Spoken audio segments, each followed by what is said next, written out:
Essence of Finality is core to ranged, but with how many EoFs you can use, it gets confusing really fast. I am hoping this video will help you figure out which ones to prioritize and how to juggle them in combat. I'm Wings Absurdity, a ranged content creator. Let's get started. I'll reference my range DPS guide occasionally. You don't need it to follow along, but I'm assuming you understand how the ranged abilities that are built into the kit works mechanically. If not, I'll recommend checking out my guide first. I want to format this in a tier list format, so I'll rank the special tags into S, A, B, C, and Snapshot tier. Snapshot has 0 cooldown, 290% average damage, and it costs 25% adrenaline, so anything worse than Snapshot that has no utility goes in this tier. So let's begin with filling the Snapshot tier. All of these special tags basically have less damage and it's more expensive than Snapshot. Hand Cannon. It does more damage than Snapshot, but it's channeled and more expensive. In that time it takes, you could have used 2 Snapshots instead. Morrigan's Javelin. Higher damage than Snapshot, but it costs 50% adrenaline or 45 with Ring of Vigor. It's also a bleed which has poor synergy with Into Shadow and Gale Shot. Noxious Longbow costs 100% adrenaline. At that point, this isn't a use snapshot moment, but a use reflect moment.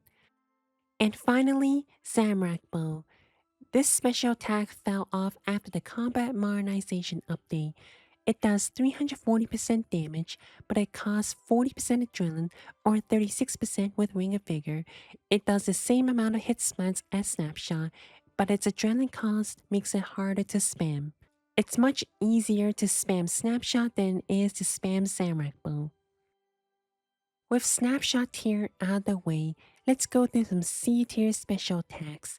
C tier basically means they have a weird niche but aren't very useful at all in most bosses you will fight. Rune Throwing Axe. It's not bad at what it does, but compared to Decimation, which I'll talk about soon, this is very inferior. Even Bombardment would do better in some cases. Otherwise, for the early game, this has some uses as a non-EoF option. Circle, extremely niche, it can reduce magic levels, but in most bosses this is pretty much useless. Strike Bow, this is a stunning special attack which is the only niche it really has. In reality, 2 binding shots is usually enough. Its damage is quite weak, otherwise if you EOF it, its passive disappears. With Snapshot and C tier filled in, it means the rest of the special attacks have some real value in the endgame. Seren Godbow. SGB is core to range because boss size matters. Here's a lovely chart on the wiki if you want the exact probability of the arrows landing, but basically it fires 5 arrows, each averaging 140% damage. The first arrow always hits, the other 4 depends on the boss size. On 5x5 or greater, you're guaranteed a 700% average damage, meaning all the arrows hit. On 4x4, that average drops to 490%, and at 3x3, that average drops to 326.7%. It costs 30% adrenaline or 27% with Ring of Vigor, and has a 30-second cooldown, meaning you can fit 2 SGBs in a single Death Swiftness, assuming you have the greater version of Death Swiftness. On 3x3, it does become questionable since abilities like Snapshot and Deadshot compete. Apparently Solak is 3x3, which actually surprised me considering how big he is, and on 1x1 or 2x2, SGB is just not worth it. Because it's insanely strong on large targets, but very useless on smaller targets, I put it in A tier. Eldritch Crossbow. This is basically the ranged version of Splitsoul, but with no cooldown. It costs 25% adrenaline or 22.5% with Ring of Vigor and has a 15-second duration. With Soul Splint active, healing is converted into damage. It's extremely strong but risky, especially at bosses like Forecast if you can't comfortably survive. Like I mentioned in my range DPS guide, ideally you want to use this buff ability before dumping high impact abilities. If survivability isn't an issue, this adds a lot of damage. Otherwise, if you have no problem surviving the boss, especially with Master Armor, you will gain a lot of extra damage. Due to the risk, this will be on A tier. Bow of the Last Guardian. This is a special attack that does not require you to use an Essence of Finality. I repeat, do not EoF this. You want to use it while the weapon is equipped, so you can also benefit from its passive and its tier 100 damage with the Shard of Genesis. The passive Perfect Equilibrium normally triggers at 8 stacks and deals 12 to 16% ability damage, while the ability that triggers it deals 33 to 37% of the original damage that procced it. So naturally, the higher the damage of the hit that procs Perfect Equilibrium, the more damage you get out of it, such as when I use Shatter at Hard Mode Suck.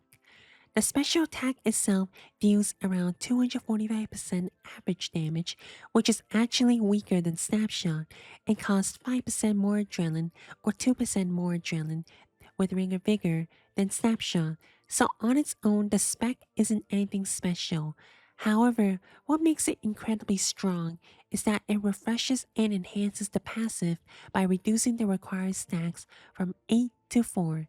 For example, without the special attack, something like Suck Kid Deadshot would only trigger Perfect Equilibrium once, but with the special attack, that same Deadshot can trigger it twice. That's a massive increase in damage. Because of this, the goal is to keep this buff as active as much as possible, especially before using your highest hitting abilities. This ability is absolutely core to range and one of the most important buffs to the ranged combat style. The perfect equilibrium also gives you an extra 5% adrenaline while under imbue shadow when it procs. As demonstrated here, notice that when I have one stack while both spec is active, Gloomfire Bow costs 58.5% adrenaline and it hits 3 times, so it should refund me 15% adrenaline, which puts me at 56.5. But did you see it? I gained an extra 5% adrenaline thanks to it proccing. This allowed me to use another Gloomfire Bow again, but if I was at 0 stack while on the bow spec buff, notice how this time the 3 hits didn't grant me enough bow stacks to proc it, and so I didn't gain an additional 5% adrenaline. Let's talk about Gloomfire Bow next, but first I'm putting both the Last Guardian in S tier. Gloomfire Bow costs 65% adrenaline or 58.5% with Ring of Vigor. The first 2 hits are weak and as of recording they are actually bugged. The final hit is very strong, which totals the damage to 465% average damage. No cooldown means it's an ability to dump your adrenaline. As previously mentioned, because it hits 3 times, it has strong synergy with Imbue Shadow, Gale Shot, and ECB spec. Usually, I'm able to get 2 to 3 Gloomfire Bows, one after another, which will outperform Snapshot, and it's especially strong when you have one stack of perfect equilibrium from both Last Guardian, because the last hit will deal the most amount of damage. This is an ability that you want to use during Imbue Shadow as much as possible, but avoid using it when it's inactive due to the adrenaline cost. S tier. Dark Bow. This special attack is usually compared with Gloomfire Bow. It costs the same amount of adrenaline as Gloomfire Bow, but it deals 420% average damage and it's only 2 hits compared to 3 hits. One could argue that Dark Bow is more flexible in terms of timing perfect equilibrium since the damage is more equally distributed, while Gloomfire Bow is best used on the last hit, which makes it less flexible. At the same time, Gloomfire Bow being 3 hits means it has better synergy with Imbue Shadow, Gale Shot, and ECB special attack. I'm personally a fan of Gloomfire Bow because 2 Gloomfire Bows simply feels easier to do than trying to optimize switching between Dark Bow and Gloomfire Bow. If you had to pick one of the 2, pick Gloomfire Bow, and if you do not like either of them, you can always default to Snapshot. B tier.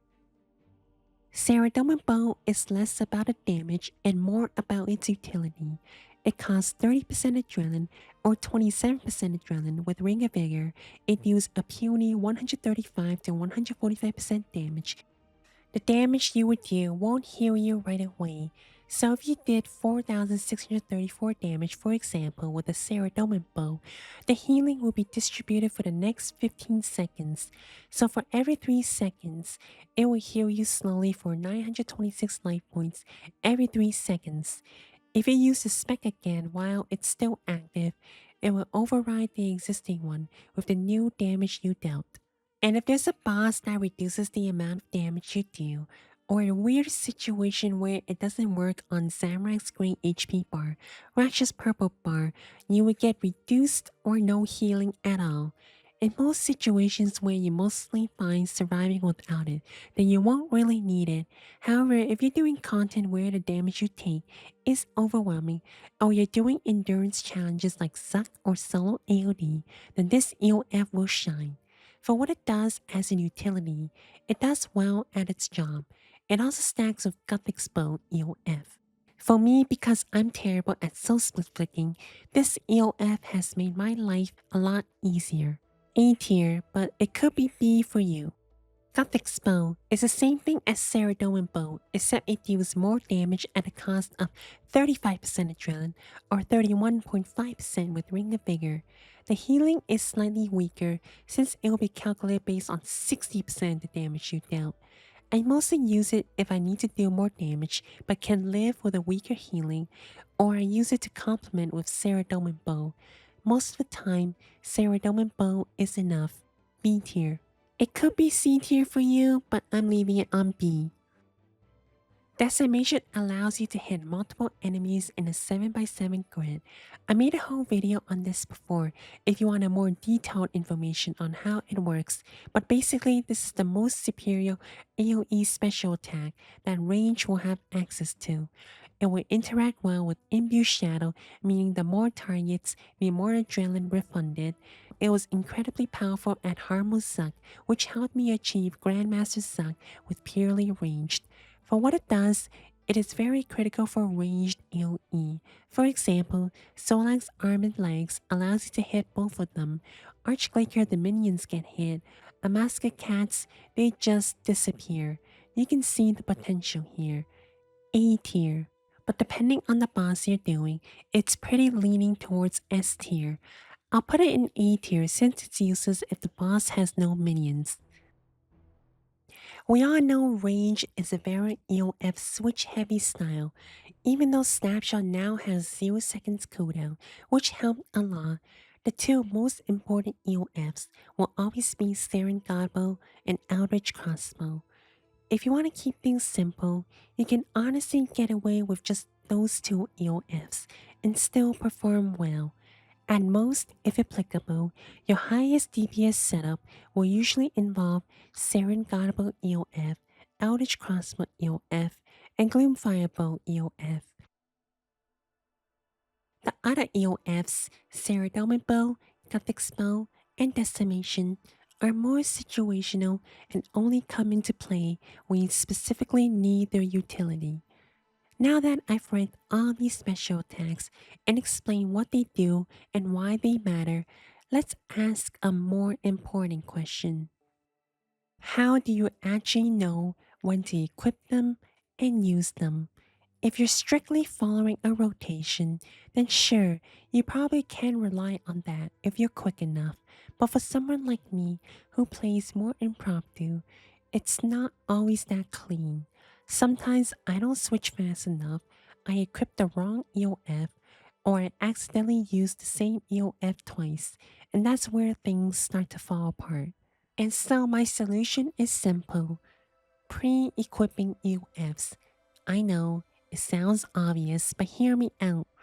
Earlier, I said those EoFs are your main source of DPS, but the real challenge isn't knowing what to use, it's knowing when to equip them ahead of time so that you're ready to use them exactly when you need them.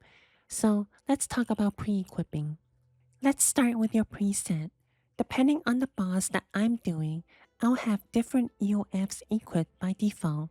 For example, at Carapac, I know I'm gonna use Eldritch Crossbow first before anything else, so I just have my ECB EoF equipped by default in my preset. If I'm doing Elite Dungeon 2, I know I'll be dealing with those filthy little slimes, so I start with Decimation EoF, since I know that's what I'm going to use first anyway. Forecast is a bit more complex. I want to make sure I can get 2 SGB specs off within a single death swiftness, but since I'm also using a Salve Amulet at this boss, I actually choose to start with Salve Amulet first. I'll explain this more later. So in short, just know which EOF you're going to use first, and you won't have to worry about switching to it at the start. Now, during the swiftness, let's say you're only using SGB and ECB. Most of the time, I intend to use ECB first and then SGB. So I'll start the fight with ECB equipped and then try to remember to switch to SGB right away. The reason is simple. I want SGB to fire as soon as possible so I can fit 2 SGBs in a single death swiftness. One major tip for knowing when to switch EOFs is to use the time during rapid fire to process your thoughts. Since it's a very long channeled ability, I like to use that window to decide what EOF I'm equipping next. This is honestly the best tip I can give for building the pre-equipping habit. During that time, I already know I'm switching to SGB, which I finally did. Once I fired SGB, I switch back to ECB and keep it equipped until SGB is ready again. At least that's what I would do if Gloomfire Bow EoF didn't exist. If you don't plan on using Gloomfire Bow, you can just keep ECB equipped and spam Snapshot after your high impact abilities. In this case though, I switched to Gloomfire because I'm planning to dump my adrenaline into it. Usually when I hear the ECB effect ending, that's my cue to start thinking about switching back to ECB. In this particular clip, the boss phase, so it caught me a little off guard, but usually I would ECB spec as soon as possible. I sometimes feel like I can kill the boss quickly without needing ECB at all, so I just skip using it entirely and just stick with Gloomfire Bow like I did at Blackstone Dragon. It really all comes down to reading the situation. You don't always need ECB if you can't fully benefit from its duration. At Forecast, where I'm also switching between Salve Amulet and EOF, this is where things start to get really switch heavy. Ideally, you want the Salve Amulet equipped when you're not using a special tag, and then switch to EOF right before using it. But it's completely fine to pre-equip it if your reflexes aren't there. I do that too sometimes. When it comes to utility EOFs like Saradomin or Guthix Bow, it mostly comes down to experience and knowing when you'll need a healing. For example, at Forecast, I know that when Forecast returns, I'm about to take a lot of damage, so I want to get a Saradomin or Guthix Bow spec off as soon as possible. This is honestly one of the best examples of how chaotic EOF switching can get, and yeah, I fumble sometimes too. It's okay. At a boss like the Katra, where I know I won't have the reflexes to remember to switch the Gloomfire Bow, then I just keep ECB equipped. I don't bother switching it out and focus on mechanics and default to using Snapshot. But hey, remember the part I said about using rapid fire to process my thoughts on what EOF to use? Well, guess what? I use that time to switch to Gloomfire Bow. When death swiftness is down, I'm usually building Deathspore stacks. During that time, I'm already thinking ahead. What's the first special attack I want to use when I go back into death swiftness? If it's SGB, I pre-equip SGB. If it's ECB, I pre-equip ECB. At my recent 2K Amasket, another thought process that helped me was realizing that I can't just spam Gloomfire Bow forever. The moment I recognized that, I immediately switched back to ECB and just improvised from there. At the end of the day, there's no perfect answer for when to pre-equip each EOF. Most of it comes down to judgment. Like at 2K Amasket, I know I'll be using ECB most of the time when doing chains, so I just keep it equipped. If I'm doing Suck, I'll usually keep Decimation equipped and rely on Snapshot and Deadshot. If you want the simplest possible answer, at the start, if you're using SGB and ECB, go ECB first and then SGB. If you're not using ECB, go SGB and then switch to Gloomfire. If you're already spamming Gloomfire, just keep going as long as you can, and once you run out of adrenaline and can't continue, go back to ECB. Just be ready for SGB if you used it and trying to fit 2 SGB in one swiftness. That wraps up the video. The topic of pre-equipping EOFs is honestly really hard to explain, but I hope at least some of it helps you out, or at least makes it feel a bit less overwhelming considering how switch heavy with EOFs ranged is. Thank you for watching, subscribe if you enjoyed, and bye bye.